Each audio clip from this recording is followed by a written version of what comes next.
আজকে মঙ্গলবার আমাদের নিরামিষ হয়। তো নিরামিষের দিন কি টিফিন বানাবো এই একটা বড় চিন্তা।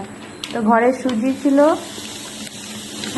টক দই ছিল আর ইনো আছে। তো ভাবলাম ঝটপট করে একটু ইডলি বানিয়ে ফেলি। এটা হয়ও খুব তাড়াতাড়ি আর খেতেও খুব ভালো লাগে।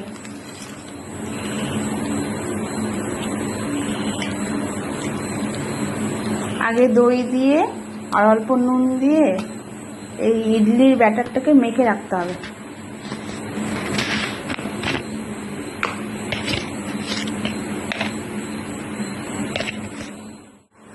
ব্যাটারটা রেডি হয়ে গেছে, এখন কিছুক্ষণ এটা ঢেকে রাখবো।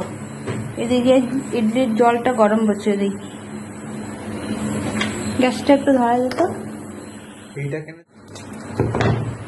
এখন এর মধ্যে একটু ইনোটা অ্যাড করে দিতে লাগবে। ইনোটা দেওয়ার পর একটু ভালো করে মিশিয়ে নিতে লাগবে। আর ইনো মিশানোর পরে এটা বেশিক্ষণ আর বাইরে রাখা যাবে না। যত তাড়াতাড়ি করে প্লেটের মধ্যে দিয়ে এটা ভাপে বসিয়ে দিতে হবে।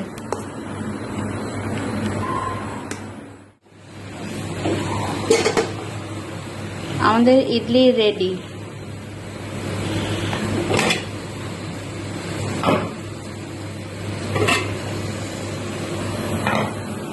একটু ঠান্ডা হলে এগুলো নামিয়ে নিতে লাগবে।